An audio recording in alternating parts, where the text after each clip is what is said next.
Good evening, everyone. I'm Dr. Ela Tanna, Associate Professor in the Department of Rognidan and Vikruti Vigyan at main campus of Uttarakhand Ayurveda University, Dehradun. So, today we will study the disease called epilepsy. I hope all of you would have seen the patient of epilepsy. So, today we are going to learn about this disease. Let me share the slides with you all.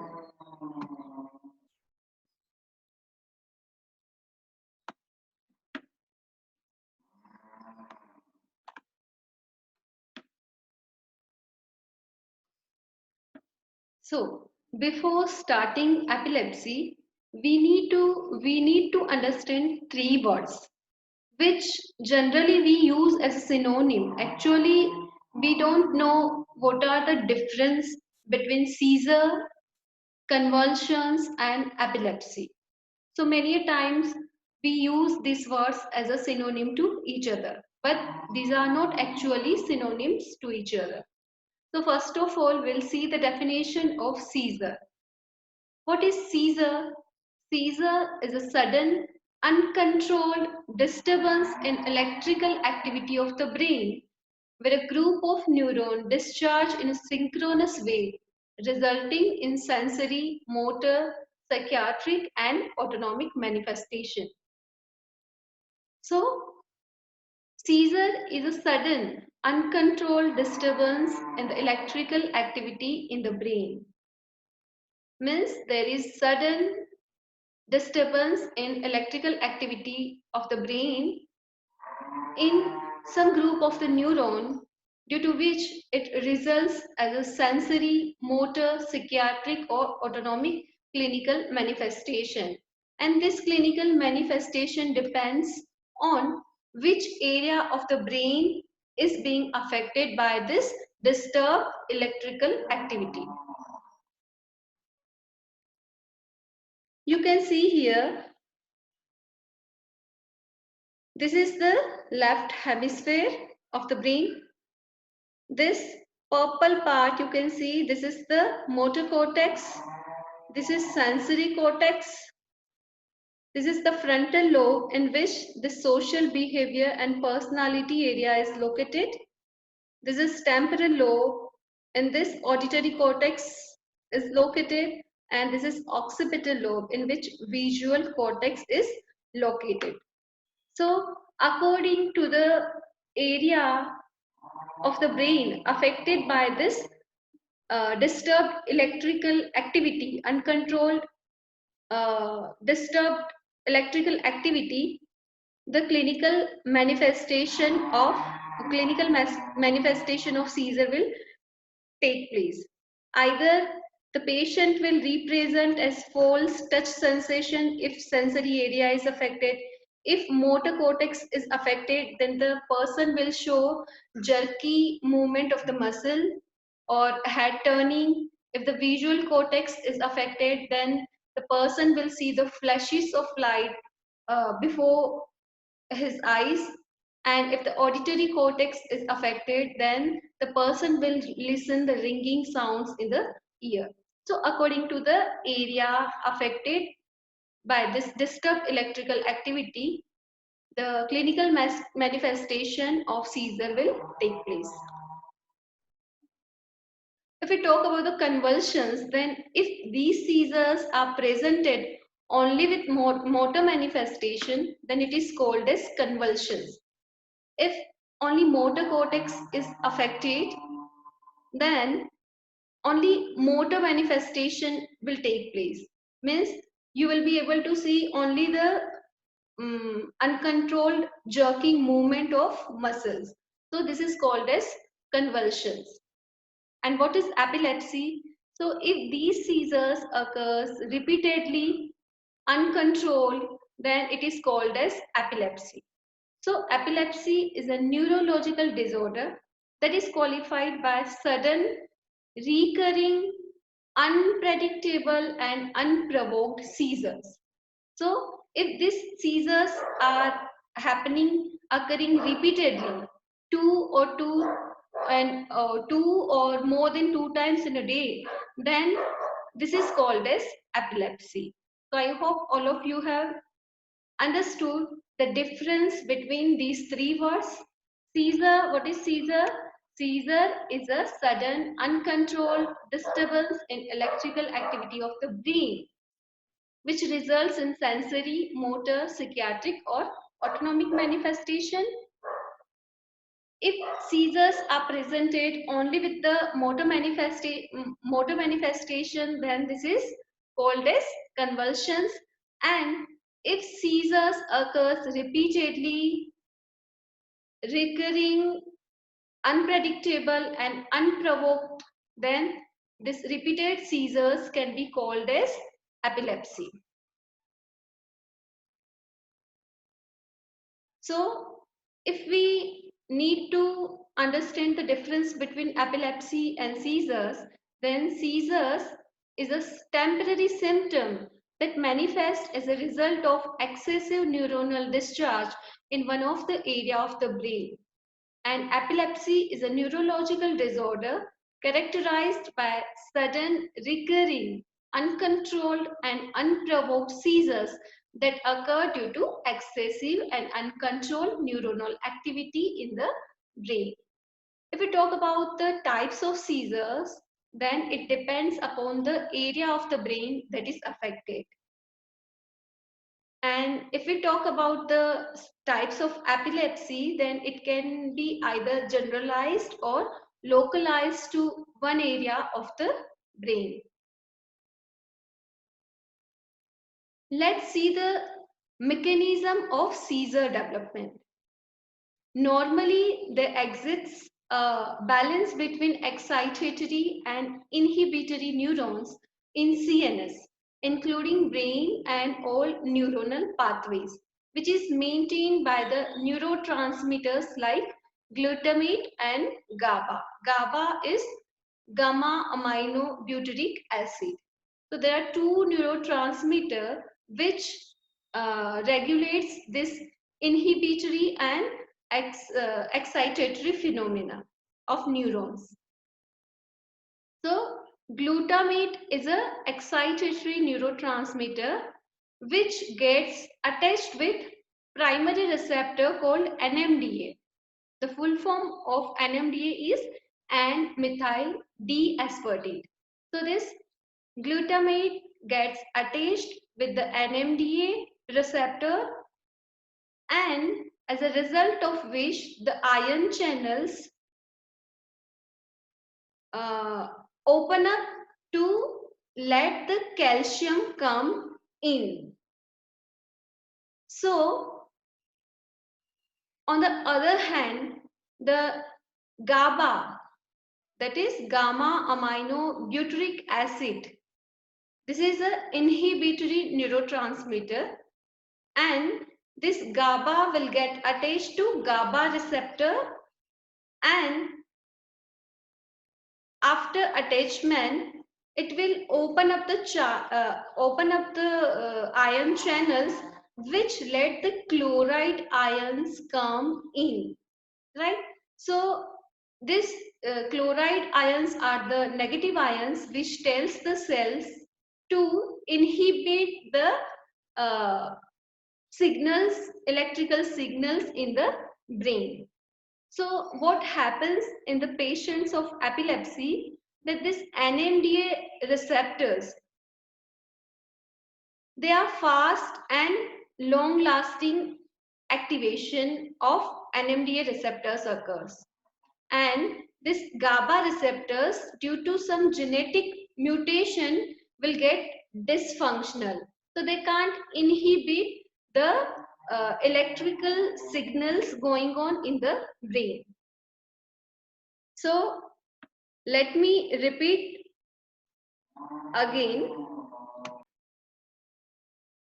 So normally there is balance between excitatory and inhibitory neurons in the CNS. But what happens in epilepsy, that the excitatory neurotransmitter, that is glutamate. It gets attached with the NMDA receptor, and by its attachment with this receptor, what happens? The ion channels uh, open up and they allow the entry of calcium ions in. And this calcium ions will stimulate the excitatory phenomena of the neurons. And this GABA neurotransmitter, this is an inhibitory neurotransmitter, and it gets attached with GABA receptor by opening up the ion channels, which allows the chloride ions to come in. And these chloride ions are the negative ions, which tells the cell to inhibit the electrical signals of the brain. Means it inhibits the excitatory phenomena. So in the patients of epilepsy, this NMDA receptors become fast and long lasting activation. Means there is a fast and long lasting activation of the NMDA receptors, and in some patients of the epilepsy, due to genetic mutation, these GABA receptors become dysfunctional. So they can't inhibit the electrical signals. So there is a manifestation of epileptic seizures. There are two phases of seizure development. First phase is initiation phase, and second phase is propagation phase. So some neurons, due to some reason, becomes hyperexcitable and starts to have excessive neuronal discharges. This is called as initiation phase. One of the example of this initiation of excessive neuronal discharge is hyponatremia, that is low sodium level. And in propagation phase, normally the neurons which have neuronal discharges are surrounded by a zone of inhibitory neurons called zone of hyperpolarization, which prevents the spread of excessive neuronal discharges to the other part of the brain. So what happens if there is some excessive neuronal discharge to one part of the brain, then it doesn't get spread to the other part of the brain due to the zone of the hyperpolarization, which is the inhibitory zone. But due to some abnormality in the brain, like hyponatremia, the zone of hyperpolarization, means this inhibitory zone, it gets depolarized, and spread of the neuronal discharges can spread to the other part of the brain. This is how the signals get propagated, and it affects and it involves the other parts of the brain. What is epileptogenesis? There are some initiating events for the seizures which create permanent type of brain injury and converts the normal neuronal network to the neuronal network that permanently becomes hyperexcitable chronically, which results in a spontaneous seizure in person. So the process in which a normal neuronal network is converted into permanent chronically hyperexcitable neuronal network is called as epileptogenesis. Once again, let me repeat. There are some initiating events for the seizures. Like we have seen the example of hyponatremia.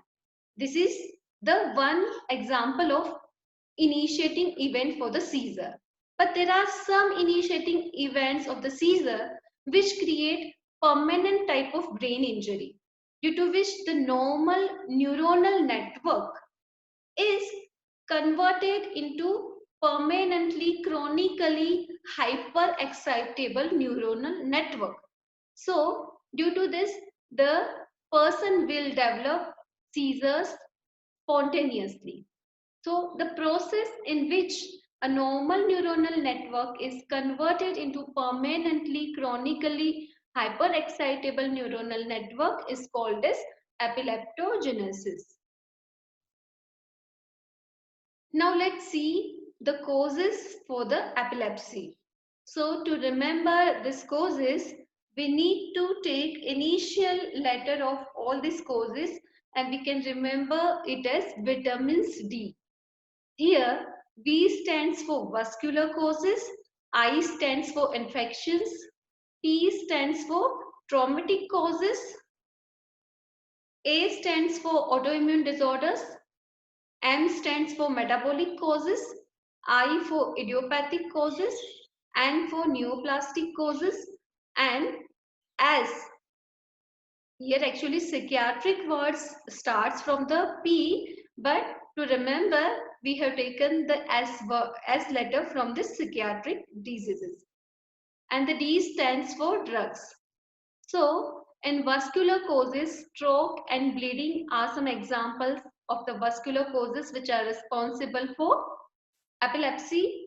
Meningitis and brain abscess are the example of infection which causes epilepsy.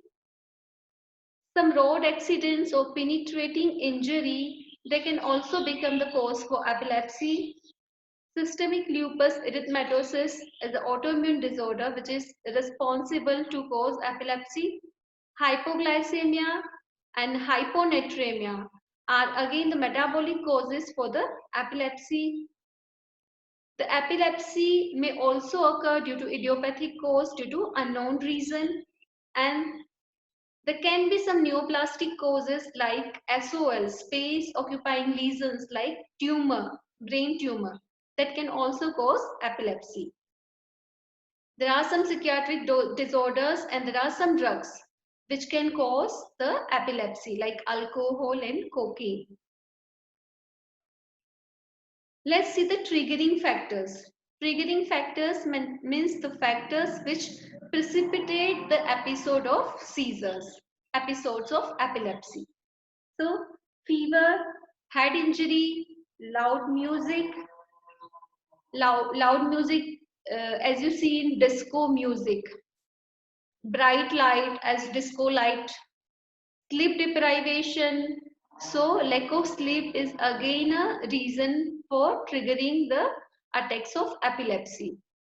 Emotional trauma or emotional disturbance, drug withdrawal like anti-epileptic drugs withdrawal.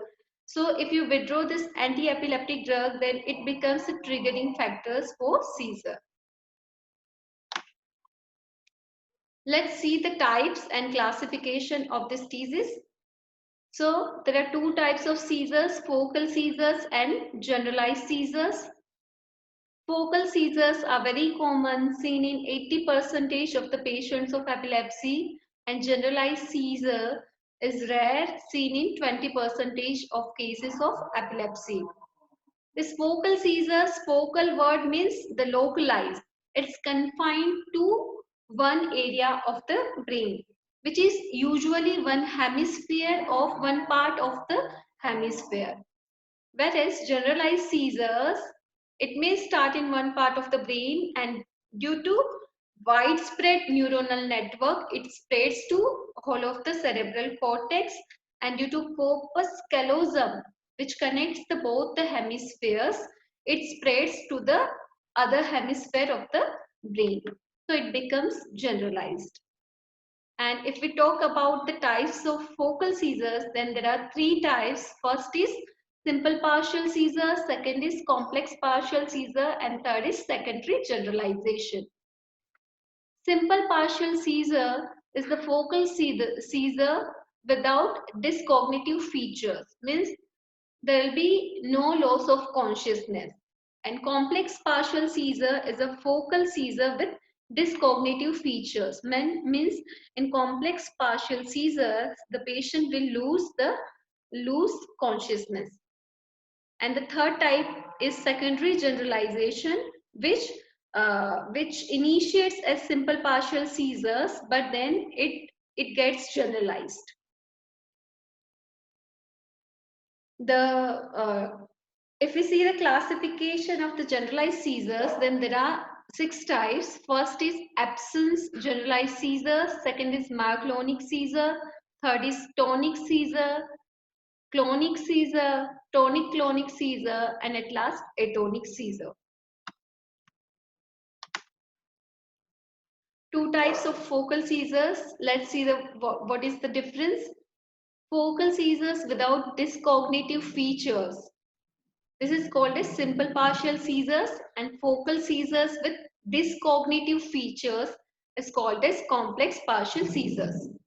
So in simple partial seizures, there is no impairment of consciousness, whereas in complex partial seizures, there is impairment of consciousness.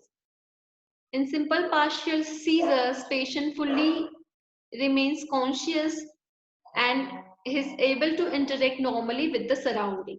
Whereas in complex partial seizure, patient appears to be awake, but it cannot interact or answer the question. It cannot interact or respond to the surrounding.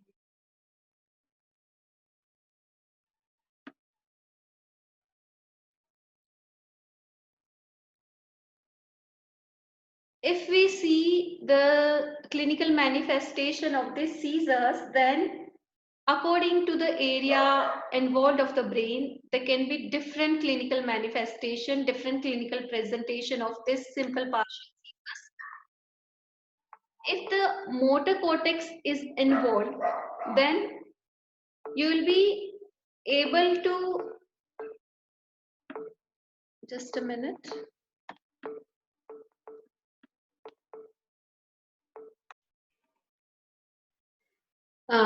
So if motor cortex is affected, then the patient may present with head turning, the involuntary muscle jerking, convulsive jerking, chewing motion, lip smacking like symptoms. If the sensory cortex is involved, then the patient may present with false touch sensation, paresthesia, tingling, numbness, etc. If the visual cortex is being affected, then the patient may see the flashes of light in front of his eyes, and if auditory cortex is affected, then patient may hear the ringing sounds in his ear. If social behavior area is affected, then the patient may lose the social inhibition. He may present with the hallucination, dysphagia, and impaired consciousness like symptoms. If social inhibition is lost, then the patient will not patient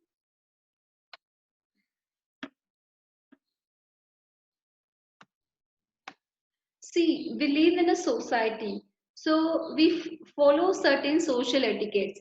But if the social behavior area or personality area of the brain is affected by this disturbed electrical signals, then person will not be able to follow this social etiquettes. He will lose this social etiquettes. So generally what happens now, we don't come in office wearing night suit or nighties. So this patient, what they will do, they can come in unusual outfits at unusual places, or they may use the bad language in front of everyone. So in short, they lose all the social inhibitions. And if autonomic area of the brain is affected, then the patient may present with sweating, flushing, pupil dilatation, etc. So the simple partial seizures, the clinical manifestation depends on the area of the brain that's being involved. According to that, the clinical manifestation will take place.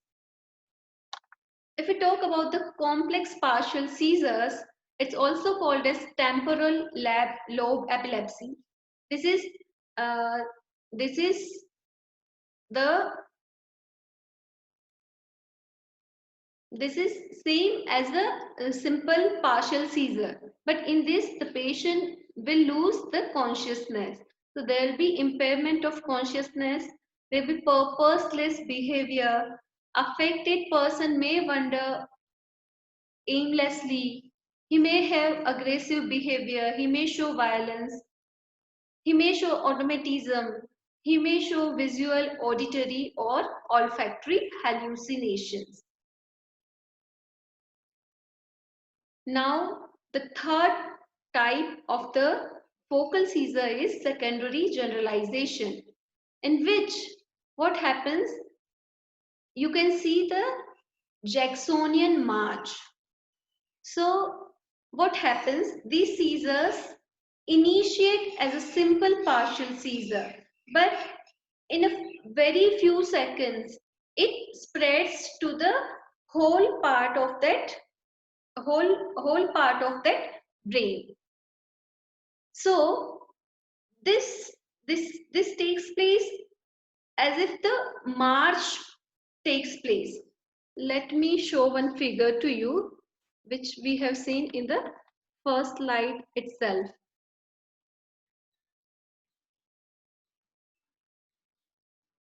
Yeah, see, this is the left hemisphere of the brain. This is the motor cortex. So if this seizures, suppose this seizures or abnormal electrical activity of the brain takes place, starts, initiates from here, and it gradually spreads to this side. So what will happen as it initiates here, the patient will start, there will be contralateral affection. So if the left hemisphere, motor cortex of the left hemisphere is affected, then the presentation will be seen on the right side of the body. So if here this place is affected, this area is affected, then the patient will show the jerking movement, head turning on the right side like this. I hope you are able to see me. The patient will turn his head on the right side in the rhythmic movement. And as this seizures propagates to this side, then gradually the hand also will get included with the head. So the patient will manifest like this, represent like this, and within few seconds even the leg will be added. There will be abnormal jerky involuntary movement of the leg. So this all takes place as a march pattern. So this is called as Jacksonian march. So one of the presentation in secondary generalization type is Jacksonian march. Second is this well-defined aura. Aura means warning signs. So before the episode comes, the person comes to know that he's going to have seizures. So he'll be having some warning signs, which is called as aura. So in this type, the patient will have well-defined aura. In aura, what he'll experience, he will see the zigzag lines and flashes in the lights. After the episode is over, the patient may experience Tour's palsy. What is Tour's palsy? So after completion of episode, the person might have some focal deficit. Focal deficit means weakness. So there will be weakness of any part of the limb or the body, which usually recovers within less than 24 hours. The person may experience deja vu phenomena. Deja vu phenomena in which the unknown person looks or unknown situation looks very familiar to that patient. And the patient may experience jamais vu phenomena in which the known person or the known situation may also look like unfamiliar. So We have seen total 3 types of focal seizures: simple partial seizure, complex partial seizure, and secondary generalization. In simple partial seizure, the patient is conscious, and involved, according to the area of brain involved or affected by this disturbed electrical activity, there will be the clinical manifestation. If we talk about the complex partial seizure, then in this type, the patient will become unconscious, there will be purposeless behavior, the patient may become aggressive, there may be visual, auditory and olfactory hallucination. And if we talk about secondary generalization, then this manifests in a march pattern, and it was uh, it was defined by John Jackson. So on his name, this feature is called as Jacksonian march. So in this type, the patient will have well-defined aura. The patient may experience Todd's palsy, deja vu phenomena, and Jamais-vu phenomena. Now let's see the generalized seizures. So as we know, there are 6 types of the generalized seizure. The first type is generalized absence seizure. This is most commonly seen in children, which may occur during 3 to 16 years of the age and may disappear by 40 years of the age. It occurs due to genetic abnormality. Due to genetic abnormality, there is a transient loss of consciousness. So the child will lose his consciousness temporarily. So he'll stop for ongoing activity for some few seconds, like 10 to 30 seconds. He may stare at one object during that period. He may have rapid eye blinking or rapid chewing movement for some 10 to 30 seconds. But there will be no postural fall, there will be no muscle tone loss, and there will be no post-ictal confusion. And such types of attack the child may experience about 100 or even more than 100 times on daily basis. The school teachers may notice that the child is not performing well in the class. So this is most commonly diagnosed by school teachers. This is most commonly evidenced by the school teachers. If we talk about the EEG, then spike and wave pattern in this type of epilepsy is 3 Hertz per second.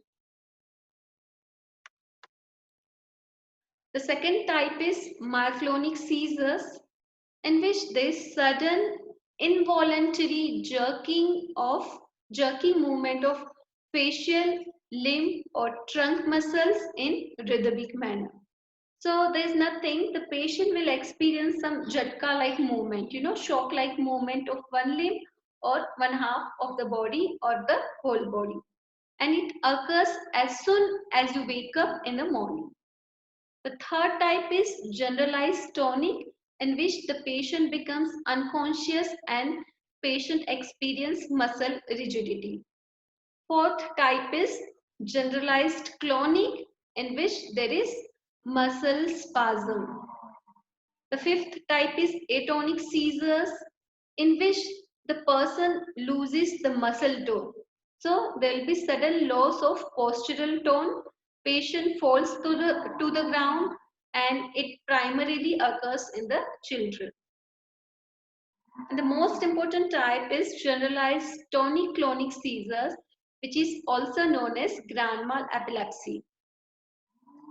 10% of the total patients of epilepsy are affected with generalized tonic-clonic seizures. And it is usually idiopathic. It occurs due to unknown reasons. There is a widespread and uncontrolled neuronal activity to whole of the cerebral cortex. It involves both the hemisphere of the brain. So there is excessive neuronal discharge in motor nerves. There's sudden onset with no aura or ill-defined aura. So in this type of epilepsy, the person will not have definite warning signs. It can occur in any position like sitting or standing or even in a sleeping position. So if person is standing, then he may fall and he may have some injury, physical injury. There will be sudden loss of consciousness. And this epilepsy occurs in 3 phases: tonic phase, clonic phase, and post-ictal phase. So let's see the tonic phase, which remains for 10 to 20 seconds, in which the muscles become contracted. There will be loss of consciousness. The patient may present ictal cry. Ictal cry is a typical sound due to tonic contraction of larynx and muscles of expiration. If you have seen the patient of epilepsy, then you may have experienced, you may have seen this symptom, ictal cry. The patient, there will be some sound like,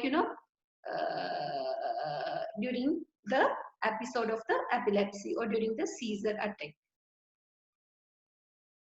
So patient will experience ictal cry, and there will be tonic contraction of jaw muscles, which may represent as tongue bite. The patient may have respiratory arrest if the tongue falls backwards. Patient may have cyanosis. If it persists for a longer time, then the patient may experience hyperthermia and rhabdomyolysis. Hyperthermia means if this seizures occurs for a long time, tonic phase remains for a long time, then the patient may experience hyperthermia, means increased temperature, and rhabdomyolysis means there may be some muscle injury and myocytes are released in the blood. The person may pass stool or urine involuntarily. In this tonic phase, there may be frothing from mouth, and there is increased sympathetic activity, which is represented as raised heart rate and raised blood pressure. So in tonic phase, it remains for 10 to 20 seconds. The muscles are contracted. There will be loss of consciousness. The patient may present ictal cry, tongue bite, respiratory arrest, cyanosis, hyperthermia, rhabdomyolysis, involuntary passing of stool and urine, frothing from mouth, and increased sympathetic activity, that is raised heart rate and raised BP. So to remember, there are 10 points. If we see the clonic phase, then it remains for 1 minute. This continuous discharge, which gets interrupted in this phase with some small duration of relaxation. The person may experience alternate muscle relaxation and contraction.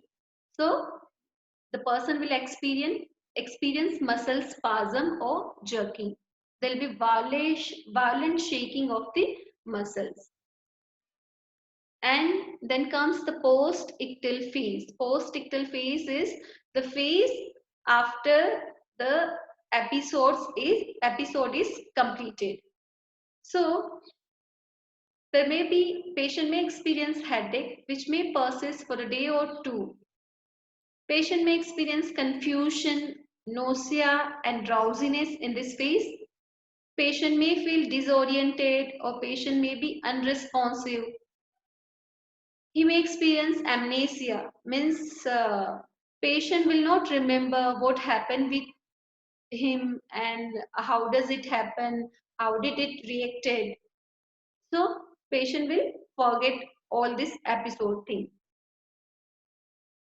There will be muscular flaccidity in this phase, which may last for few hours. So in this, the patient will behave as if he has waked up from the sleep. So just to revise, Epilepsy is a seizure disorder, is a neurological disorder in which there is recurring and unpredictable seizures. There are two types of seizures, partial seizures and generalized seizures, focal and generalized. And the partial seizures are of three types. First is simple partial seizure, second is complex partial seizure, and third is secondary generalization, which is also known as Jacksonian seizure. So in simple partial seizure, patient remains conscious. There is small area of brain is affected, due to which the patient may feel strange sensation, jerking movement. Patient usually knows something is happening and he often remembers what has happened with him. So according to the area of the brain involved or affected by the seizure, the patient will show the clinical manifestation in simple partial seizure. And if we talk about the complex partial seizure, then the patient may lose the consciousness in this type. There will be impaired awareness, less responsiveness, impaired responsiveness, and patient may not remember what happened with him. And the third type is Jacksonian march, which starts in one group of the brain and it spreads to the other group. So the whole the clinical manifestation will follow the pattern of march. This is the reason it's called as Jacksonian march. And the second type of seizures is generalized seizures, in which the both hemispheres are involved and there will be loss of consciousness. There are 6 types of this generalized seizures: absence seizure, myoclonic seizure, tonic seizure, clonic seizure, atonic seizure, and tonic-clonic seizure. So absence seizure, it occurs in the children. There will be transitory loss of consciousness in these children, in which the children may stare at one point, or he may have some rapid eye blinking or some lip smacking movement. So there may be 100 or more than 100 times the child may experience such type of attack in 100 or more than 100 times in a day. In myoclonic seizures, there will be short muscle twitching, the Jatka-like movement. In the tonic seizure, the muscles will be contracted, will be stiffened, and in clonic seizures, there will be muscle spasm. In atonic seizure, the patient will lose the muscle tone and the person may fall and he may have some injury. And in tonic-clonic seizure, what happens? There are 3 phases: tonic phase, which remains for 10 to 20 seconds, clonic phase, which remains for 1 minute, and the clonic phase and the postictal phase, in which the patient may experience headache, confusion, then headache, confusion, and what we have seen, amnesia, disorientation, muscular flaccidity, etc. And if we talk about the tonic phase, then there are total 10 points to remember. What are those 10 points? Let's revise. It remains for 10 to 20 seconds. Muscle becomes contracted. The patient will become unconscious. The patient will experience ictal cry, tongue bite, respiratory arrest, cyanosis, hypothermia, rhabdomyolysis, involuntary pass of urine and stool, frothing from the mouth, raised heart rate, and BP. So this is all about generalized seizures. Now let's see the diagnosis part. So brain imaging, in which CT scan and MRI, which looks for structural abnormalities in the brain, which is advised in patients of epilepsy. EEG, that is electroencephalogram, which detects the electrical signals in the brain. As we know that there is disturbed electrical activity. So EEG becomes the more important for diagnosis of this disease. But along with brain imaging and EEG, clinical examination and detailed clinical history is so much important for diagnosis of the epilepsy. Thank you. Thank you all. Stay home, stay safe, stay beautiful. Thank you again.